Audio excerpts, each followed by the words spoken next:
Hello, I'm Kristen Oaks-White. And I'm Avery Davidson. Thank you for joining us for this special edition of This Week in Louisiana Agriculture, marking 20 years since the worst hurricane season in state history.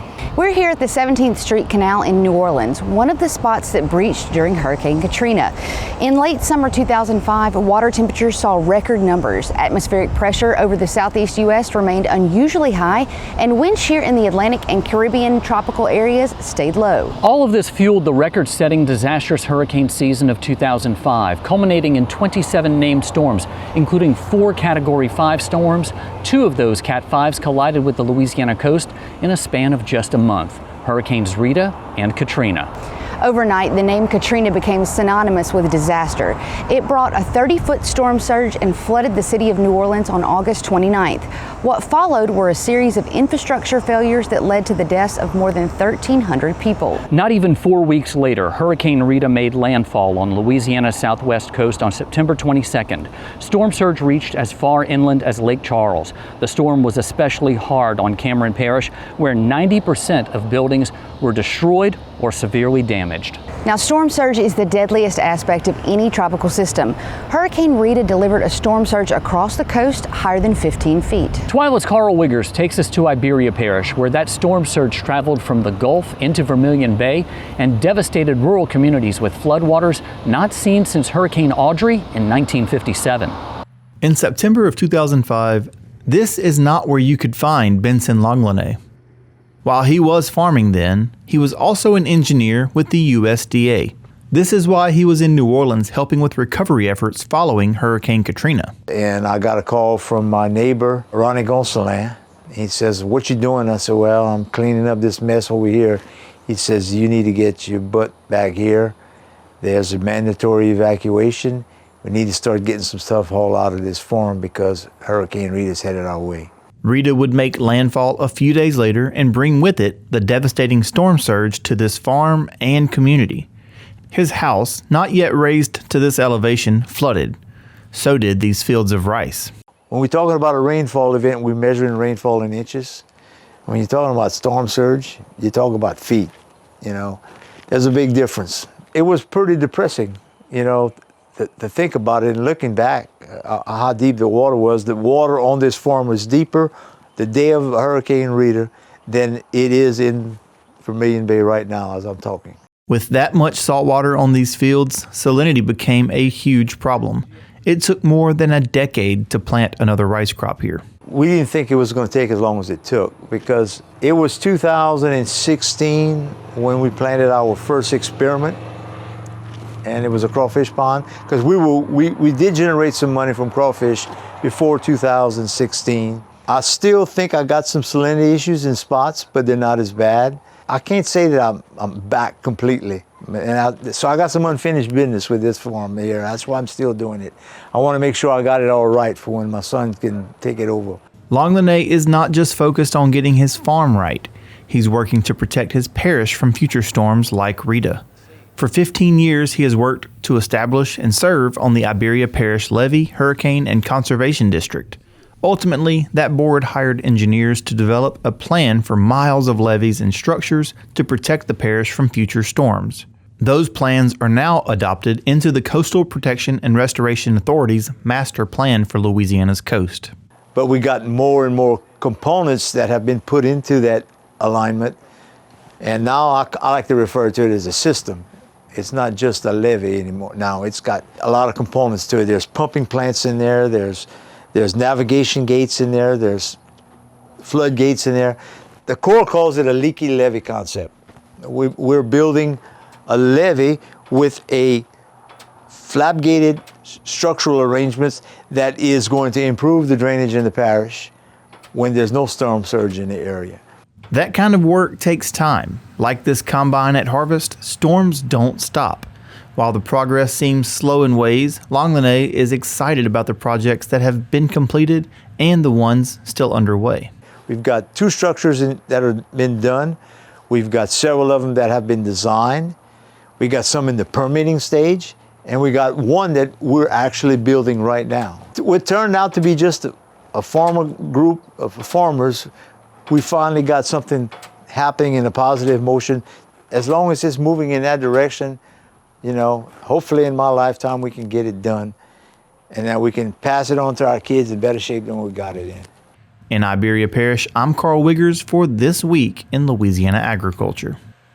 Louisiana Commissioner of Agriculture and Forestry, Dr. Mike Strain, was elected to the office in 2008, so he didn't hold the position when the storms came through. But he says he witnessed firsthand the ongoing aftermath they've left behind across the coast. Farm Bureau brought me a checkbook with a fairly large sum of money in it and said, go out and write checks to whoever needs it. I said, Farm Bureau members? They said, no, anybody. Whoever is in trouble that needs a little extra money. So you would go there and sit at the kitchen table. May not be a roof on the house, but you would help them, you know, to buy groceries, gasoline, or whatever they needed.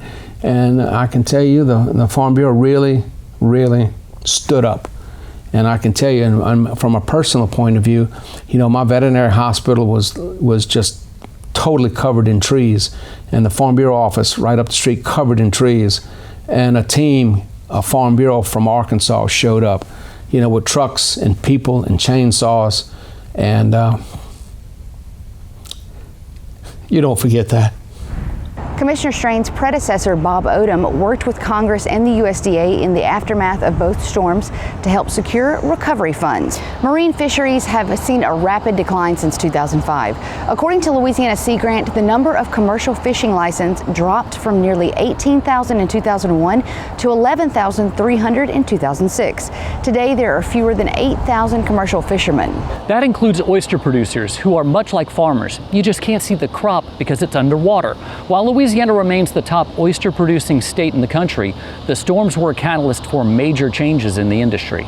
Walking down the dock at Delta Marina in Empire, Louisiana Oyster Task Force Chairman Mitch Jurasich, Louisiana Sea Grant Scholar Earl Malauson, and Louisiana Sea Grant Extension Agent Rusty Godet talk about what the Empire Canal looked like 20 years ago after Hurricane Katrina. This entire canal was completely full of compromised vessel, either completely sank boats, or boats that were in various stages of disrepair, pilings through their hull. At the other end of this bridge right here was what we called the boat ball, and it was approximately 65 boats piled up together with 3 of the Menhaden boats that were on the highway. Where we're standing right here, the actual center of Hurricane Katrina passed right where we're standing, dead center. We were ground zero. Empire was ground zero for this hurricane. Jurasich grew up in Empire. His grandparents started fishing here in 1903. Hurricane Katrina brought the business to a sudden halt. The oyster industry was set back. You know, there was not an oyster industry during that time frame. Malauson remembers his first trek into the Barataria estuary just days after Hurricane Katrina to check on oyster reefs he knew well. When I came out of the canal and started to head south through Little Lake going into Barataria estuary, I had to literally idle back down because every one of my focal points for land references were gone. And I had been through a lot of hurricanes as a scientist, and that's the first time I lost every single one of my reference points to know how to navigate the estuary safely. So I had to rely on my GPS, and that's something that's gonna always be in my memory, to think that all the years I'd been through the estuary and always just relied on my knowledge of the estuary, it had totally changed. Totally changed. I had to learn the estuary again.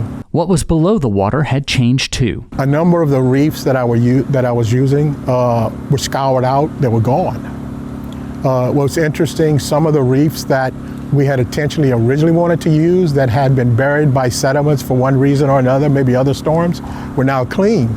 The waters had cleaned off these reefs that were once buried, and the reefs that were so good and natural were now either scoured out or some of them were buried. So it was just a reversal of what we had found before the hurricane passed, which is not unusual. Henceforth, here comes Rita. Of course, it hits much further west, but it just put us right back. It filled us back up with water again because it came in through those broken levees, and next thing you know, we were back to airboats and and trying to get around again. But it didn't last long, because the levee breaks allowed the water back out, which let us, use the highways again. Just as the Louisiana oyster industry began to rebound, the Deepwater Horizon oil spill happened in 2010. Deepwater Horizon did not kill a lot of oysters.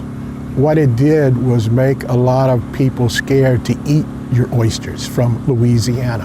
When we were shut down for that year, all of our customers and consumers started getting oysters from the East Coast and the West Coast. So they infiltrated our markets. They took our share of the market. What happened then was when it was time for us to get our share of the market back, a lot of people said, no, we're going to stay where we guarantee we can get oysters. Since then, Jurassich and other oyster farmers have improved the reefs with crushed concrete from old house slabs left behind by the hurricanes, and they've begun to reclaim those markets. We're resilient. Our community is very resilient. Our people love where they came from, the heritage, the culture. I'm third generation, my son's fourth generation. He has a son that hopefully will be fifth generation. As long as Louisiana exists, there will be an oyster fishery. Melanson says the widespread use of culch, the crushed concrete for oyster beds, is increasing yields and making for more uniform oysters. That means oyster farmers are seeing a return on their investment. Hurricane Katrina was devastating for the city of New Orleans, but its impact on cattle and citrus in Plaquemines Parish changed those industries. As TWILA's Neil Melanson tells us, it didn't wipe it out, but it permanently reduced agriculture in the southeasternmost part of Louisiana. The night before Hurricane Katrina came ashore, people in southeast Louisiana knew it would be bad. Lieutenant Governor Billy Nungesser remembers that night well. I rode it out 14 miles from the eye. I don't recommend it, but I had a riding center for special needs children. We had 20-something specially trained horses. I had nowhere to bring them. I wasn't leaving them. I brought them over to my house, built on a mountain of mud 6 foot over the Mississippi River, and saw water come through my bricks. My hurricane shutters bent in, blew the doors open. But the next morning, walking out and seeing nothing but water, my knees buckled. I fell to my knees. The devastation in Plaquemines Parish pushed Nungesser into public service, becoming parish president the next year. He wanted to represent constituents like Earl Armstrong, who lost almost 2,000 head of cattle in Katrina, their bodies lining roadsides and marshes. He said, Billy, the only cattle to survive Katrina were on that ridge. I said, so what? He said it was pumped before Hurricane Betsy. We got to quit building marsh. We got to build land, forested ridges. It'll lower storm surge and it'll be there after a hurricane. So that's when we went back and developed a plan to build ridges and islands outside the levees in Plaquemines. But Earl and many volunteers rescued hundreds and hundreds of animals, cattle. 2 people lost their life when the storm came ashore, but the widespread destruction affected the lives of the parish forever. Patrick Becknell Jr. was 12 during Katrina. He says back then, all of this used to be planted in citrus trees. This entire place from right here, straight across and all the way to that white cross was sections of satsuma. It was about 4 different varieties of satsuma trees, mature orchard. They were about, at Katrina's time, they were probably 20, 25 years old.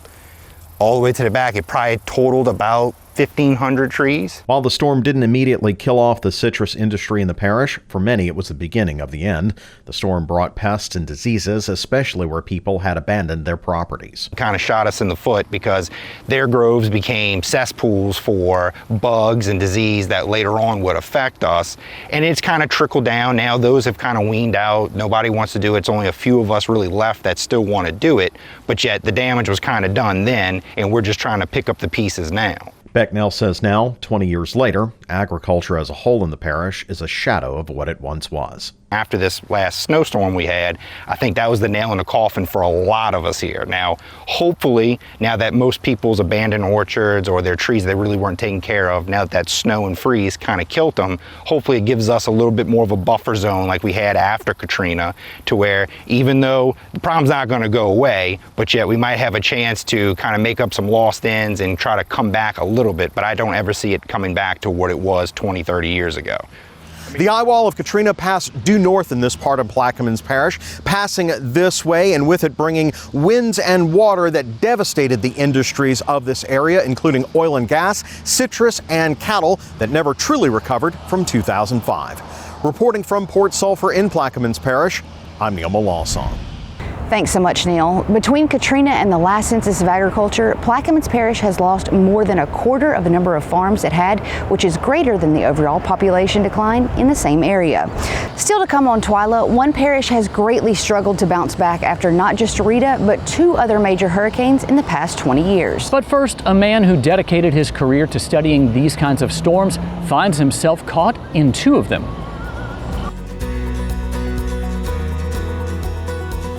With Katrina hitting the southeast coast and Rita on the southwest side, there were not many people who were directly impacted by both storms. One of those few is WAFB's chief meteorologist, Dr. Steve Caparata. His family home in Metairie was heavily damaged by Katrina's floodwaters. And then, just a few weeks later, he headed to Lake Charles to help track the storm and then reported on the cleanup. It was really hard to believe, right? So everybody's all wrapped up in the recovery. Historic storm, the Katrina just came through, and you don't even get a full month to complete that recovery before you've got another beast in the Gulf, one that even got stronger than Katrina did, which a lot of people forget. Rita's the strongest storm on record in the Gulf. Got up to 180 miles per hour pressure that was lower than Katrina. So it was a real shock. And we're all thinking here in South Louisiana, you've got to be kidding me. How are we going to deal with this? And you've got to remember, too, we often talk about New Orleans with Katrina, the damage, obviously, Mississippi coast and eastward. But western Louisiana, there was damage and recovery, too. And so everybody's dealing with this mess that Katrina brought through. And now we're facing another really powerful, scary storm potentially headed our way. When Rita hit southwest Louisiana in September of 2005, Cameron Parish had a population of nearly 10,000 people. Today, that number is barely over 4,000. The storm didn't just start a decline in population, but in agriculture as well. TWILA's Josh Meeks spoke with one of the few in Cameron Parish who still has an ag operation. Rita made landfall here in Cameron Parish as a Category 3 hurricane, bringing sustained winds of nearly 100 miles an hour, as well as a 16-foot-high storm surge that reached as far inland as Lake Charles. In Cameron Parish alone, Rita was responsible for either destroying or severely damaging 90% of all buildings. 20 years later, few remnants of those buildings remain. Mangled steel, missing roofs, the all too familiar sign of a hurricane-ravaged town. When Rita came through, most had evacuated. And for Jake McCain, who had just started a cattle operation in 2004, he was forced to leave his cows behind. Everything's a lake, the whole place. And that's whenever it kind of hit you that, hey, all them cattle are underwater. He was fortunate that his cattle were able to climb up on a levee and survive the flooding, but many of his neighbors weren't as fortunate. I know a lot of people tried to move them out, but you can't. You only got so much time. I mean, there's no telling how many cattle were down here that you couldn't even catch, probably. McCain says he's slowly taken on land over the past 20 years as more people have gotten out, as Rita wasn't the only storm to have significant impacts in Cameron Parish. For Ike came 4 or 5 years later. Pretty much did the exact same thing, except the water was deeper. Yeah. And then Laura came and just literally wiped the place off the map. And then right after that, Delta come through. 30 days later, I think. But I mean, everything was already screwed up, so it didn't really matter. Yeah. Or it did matter, but it was already, damage was already done. Farmers are resilient, but everyone has their breaking point. How many times can you lose everything and do it again? And they've did it in my time 4 times. Another who stayed is Jake's dad, Tal McCain. When Rita came through, he rode out the storm in a tugboat. Yeah, I talked to the storm maker before I went on that boat, and I felt that he was going to take care of us. He says it's not weakness to leave. Sometimes the cards are just stacked against you. So expensive, most people can't rebuild. You have to be able to financially, I would say you'd have to be able to replace your house if it got blown away, you know. Yeah. You have to be financially able to build a home, and really, if any time, any storm season, you might have to build another one, you know, the way it looks, like the way things been. The spirit stays strong for the people who are still here in Cameron Parish, but there's no telling what could change if another storm like Rita or Laura or Delta were to come through. For now, reporting from Cameron Parish for This Week in Louisiana Agriculture, I'm Josh Meeks. The storms also all but eliminated Cameron Parish's once strong fishing industry. Oil and gas and tourism also suffered substantial losses that have not yet been recovered. Still to come on TWILA, we'll look at the silver lining in the aftermath of such loss. It's one of the most defining characteristics of a farmer: resilience. The hurricanes of 2005 brought unimaginable challenges to Louisiana. When you talk to the farmers and ranchers who lived through Katrina and Rita, the stories stay with you. The loss was real, but so was the resilience. The farming community proved something powerful. When the storms come, we face them together. Brick by brick, neighbors became family, faith held strong, and Louisiana agriculture found a way to rise again.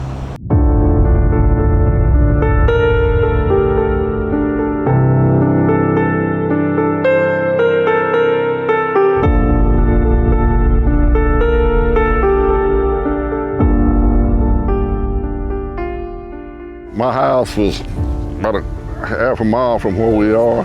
That's where the water was. Something you worked for all your life and really wasn't anything but a few dishes and stuff scattered, but most house was all gone. We were young at the time, you know, had three small boys, young boys, and it was a lot to deal with at the time. We were in the sugarcane business then for Rita, and 50% of our crop was lost, stayed in the field. So that's a hard hit to overcome. I mean, I guess you always knew that as a farmer and a rancher, you are not always in control of everything, but that really brought it to the forefront. And we had been through Andrew and Lafourche before, and so then Rita and Calcasieu was a different ball game, you know, being a direct hit. The farmers in the area, we just all got together and helped each other. You know, with fencing and hauling debris and checking on cattle. Everybody was in the same boat. We couldn't really help each other on a daily basis. We could do certain little things, you know. Might need something with a tractor to move something. You do this, you can do that. But we had to come back and take care of our own stuff because there was nobody to do our stuff. So everybody was carrying their load. And what was impressive about Farm Bureau was the fact that everybody was helping. If you were involved in agriculture, farmers were using their equipment to move debris. People involved in livestock, they were using their horses and trailers and stuff to try to move cattle and try to get them to, whether they had water or feed or something at the time, trying to get things put back together. And that was how everybody worked together is probably the most impressive part of what happened after all that destruction. There's just something about the rural communities who are always pulled together. It's just our nature. The way that community moved together as one was kind of remarkable. And there's not too many people that have left. We're still here. But boy, I don't want to go through it again.